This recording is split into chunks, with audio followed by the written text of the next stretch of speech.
We have our next keynote address by Mr. Janardhan, Mr. Ramakrishnan Janardhan, the Chief Operating Officer of Texcom Textile Solutions on global cotton spinning industry analysis. I would like to request and invite him for his keynote address. He has more than 36 years of experience in managing the textile plants, not only in India, but also Africa, Canada, and USA, has contributed immensely to the knowledge in the sector. He is known for strategic, financial, and marketing planning, large-scale textile plants.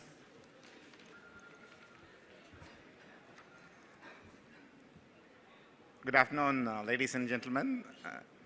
Dr. P. Alirani, my friend from childhood days, and Vibhunath, our client and a good friend, have tried to wake you up with their wonderful speeches after the good lunch. I would try to do my best, and it's my pleasure to make a presentation on global textile industry analysis. Of course, an analysis like this would be a speech of 1 hour or more. However, I would try to do justice in the 15 minutes given to me. I have divided this into 4 sections. The first being the global cotton industry with some information on cotton production, price predictions, demand, cotton consumption, trade, and volumes. The second section will cover global cotton spinning industry with information on fiber production, short staple spindles, technologies, competition from man-made fibers, prices, yarn exports, and spreads.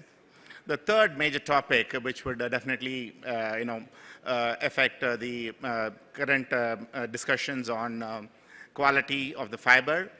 That is also we'll be covering a couple of major qualities, particularly with regards to short fiber content and of course contamination. And then the fourth will be to conclude on the spinning industry performance. It's not only the fiber which has to be produced well, but it is also the responsibility of the spinning industry to pull up their sleeves and then increase their productivity and performance with regards to manufacturing and cost and profitability. So we move on. These are the contents. Okay.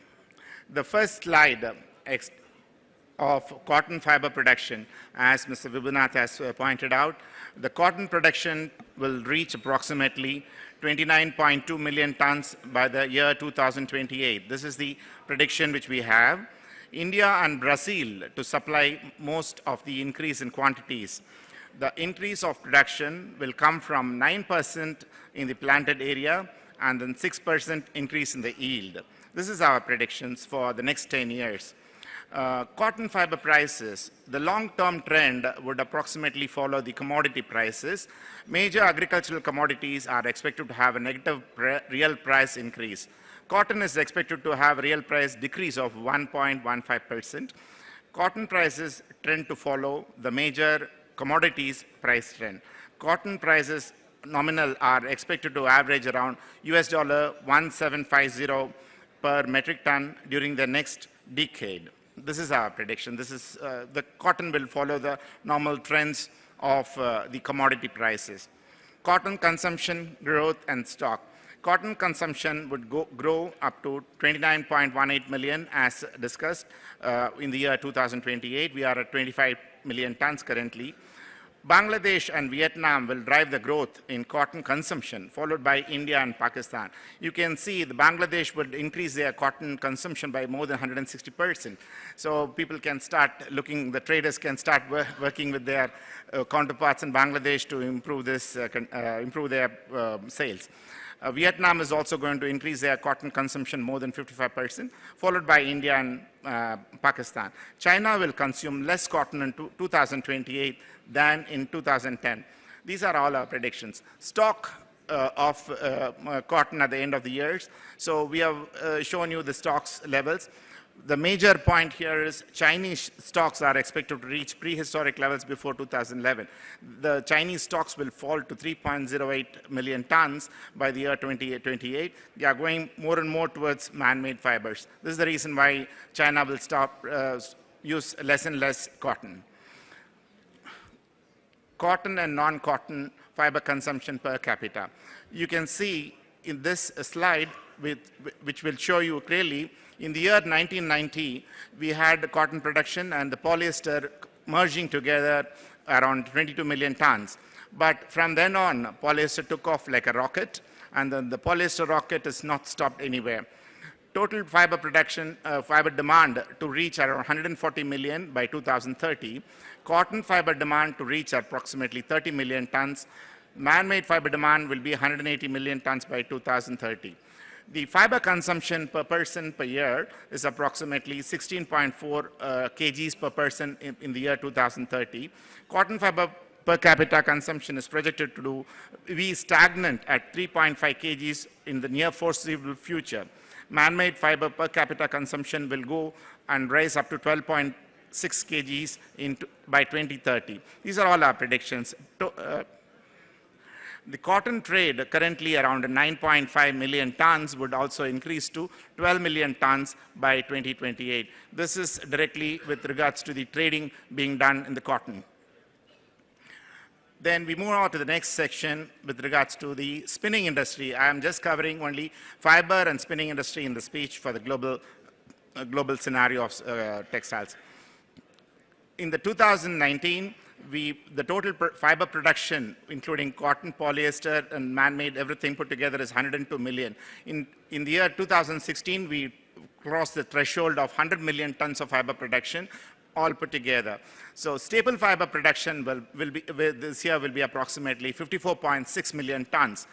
And in that staple fiber spinning, fiber production is including the stuff fibers and the synthetics. So for the spinning industry, we'll use approximately 48.5 million tons. So you can also observe that cotton is still the king in the spinning industry, with approximately 25.8 million tons of cotton being spun into yarn, and the polyester is still around half of it. However, the filament yarn and the stuff fiber requirements have increased, and that's the reason why polyester is shooting up dramatically. Filament yarn is basically connected with the technical textiles, fashion fabrics, performance fabrics, and related fabrics in that region. The spinning technologies applied to spin this 48.5 million tons is short staple spinning. We have approximately 240 million tons, spindles working to produce 30 million tons of yarn, around 15 million long staple producing 6 million tons, and 8 million rotors producing 11 million tons, and the new technology, airjet and vortex, 400,000 airjet and vortex producing 2 million tons. So the totaling approximately around 48 million tons of spun yarn every year. As you can notice, the major spinning technology used to convert fiber into yarn is ring spinning. We have given a slide which shows the spindle shipments in the last 10 years. In the last 10 years, we have added approximately 100 million spindles, the highest being 2011, and from then on it has been falling down to 2016 with around 7.8, and then it's slowly recovering now. After the textile tsunami of China in the year 2005, after the multi-fiber arrangement was cancelled, there has been a slow resurgence of the spinning industry in Africa, CIS, Turkey, Vietnam, and USA. Most of the spinning industries in Northern Europe, North America, South America, and even Africa have been completely wiped out with the Chinese textiles. But however, there's been a small resurgence now coming up in the spinning industry too. The global yarn exports. Exports peaked in the year 2013, reached around 4.2 million tons. Exports started declining from 2013 onwards, and then has now reached around 3.2 million tons in the year 2016, and still falling. Export reached the export reached US $15.6 billion in value, and now it is around 9.8 billion. This clearly shows that there's a demand, the export of cotton yarn has dropped dramatically, and this is the reason why there's been a slowdown in the textile industry too. The fiber prices trends. We track the three major fiber prices.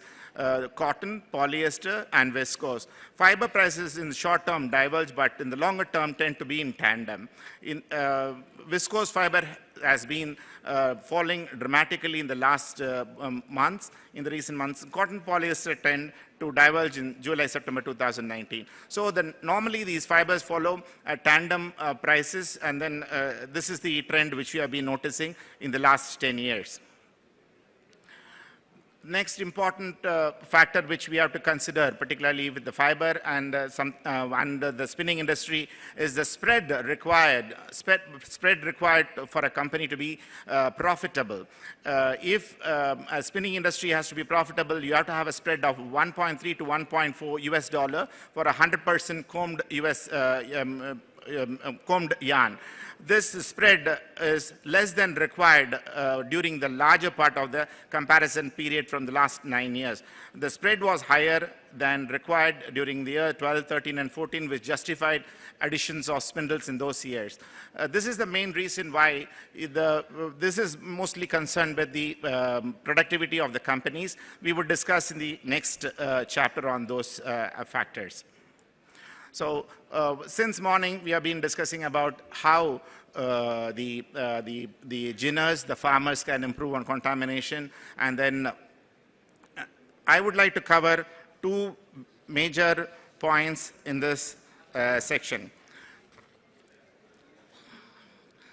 Fiber quality and the spinning power. Ginners, traders, and end users normally test and grade the cotton fibers with HVI. This has become the world standard for the past 3 or 4 decades. Mills usually measure all their fiber properties based on HVI. Mills either check few percentage of or the total of 100% of the bales as required. The quality parameters influenced by the various fiber properties are listed on the slide on the left side. Though these properties are important, hardly trouble arises from them on any and any normal deviations of these measurements.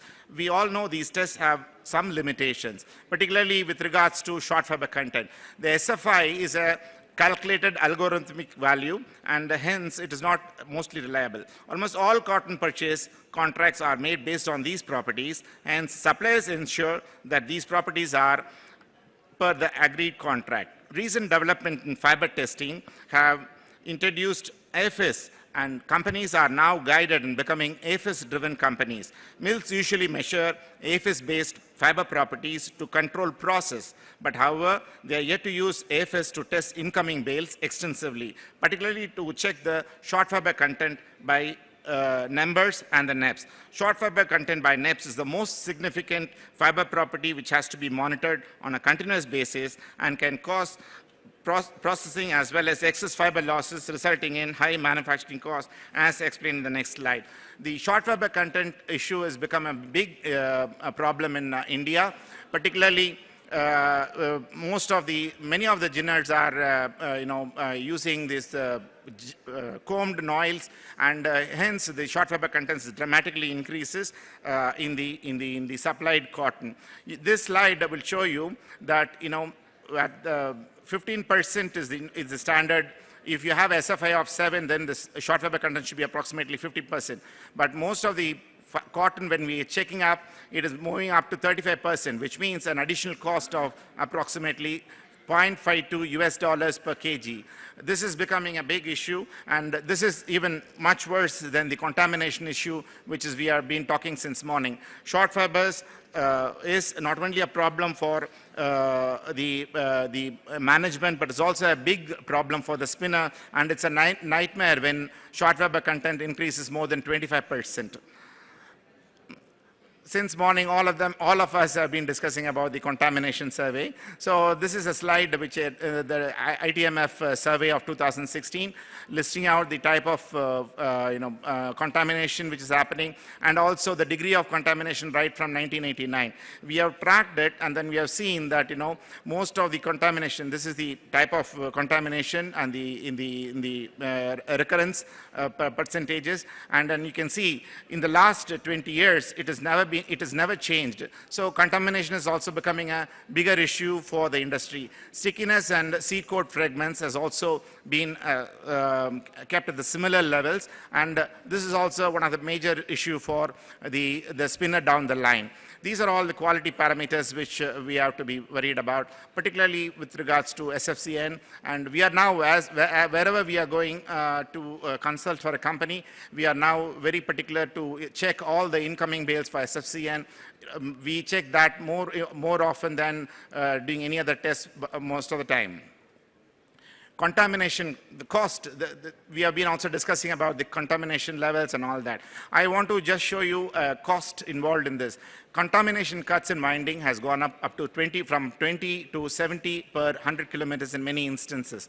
The cost of each cut is approximately 3 paisa, increasing the manufacturing cost by around 1.3 crores per annum for a unit producing 40,000 kgs of 40s yarn in a year. Industry loses approximately 1,000 crores annually to contamination. This is not only the loss and also a big problem for processing in the spinning companies. So these are the quality parameters which we have to discuss with regards to fiber and fiber manufacturing. Now we move on to the cotton spinning industry performance and productivity. As you can see, it is not only the fiber which has to come up in the quality, it is also the performance and the productivity of the spinning mills which has to raise up to really meet up with the requirements of the current day. We have now given a slide which is showing you the productivity range. This is called the TTS times. Times means Textile Industry Manufacturing Excellence Standards. We have created these standards for spinning, weaving, processing, and the knitting and polyester industry, showing what are the industry average range currently is the industry practice. You can see from the left to right, for example, like GPS, grams per spindle, it can vary from 190 to 220. This is a normal industry range which we observe in most of the industries. But the healthy level should be around 230 to 240. So the major problems arising because of the key performance indexes are not on the healthy level. What happens is that your manufacturing cost dramatically increases. For the manufacturing cost, this is what we were discussing in the morning too, that you cannot control the fiber cost, neither can you control the sales price of a yarn. So how do you make a unit profitable and one unit is making losses? So we were also discussing about, how Nitin spinners have been more successful than other guys. This is the major reason being you control the manufacturing cost. You can be producing a yarn at $0.79 per kg with salary, wages, power cost, stores, capital interest, everything put together. Or you can be doing a much worse job in your factory, and like what we see in the first column, and then your cost will be 1.36. When you have a cost of 1.36, for sure you're going to make losses because the spreads are not sufficient enough for you to be profitable. So this is the reason why this is very important that the industry pulls up itself to reduce their manufacturing cost rather than pressurizing the fiber manufacturer to reduce the cost or whatever. Even this, the $0.50 or even more makes per kg makes a great difference in your profitability. TTS and Wazir work together in India. We provide consultancy services to improve your productivity, to bring you to the healthy levels. We, as a team of seasoned professionals with decades of industry experience, provide management, operation, strategy, expertise to the industry. We are active in various geographies, Europe, CIS, Africa, Southeast Asia, and we offer services right from build, operate, transfer, management contract, relocation services, investor services, and iSmart. Thank you for this opportunity. I thank the organizers for giving me an opportunity to give you a profile of the current global industry standards. Thank you so much. Thank you.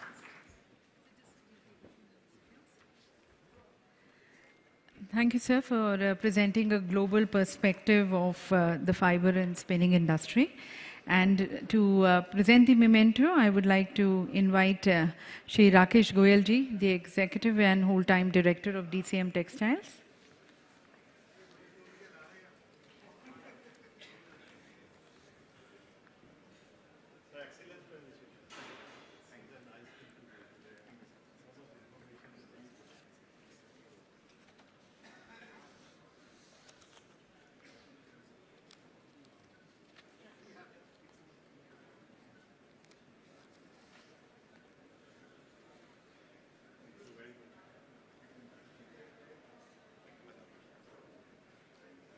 Thank you very much, sir.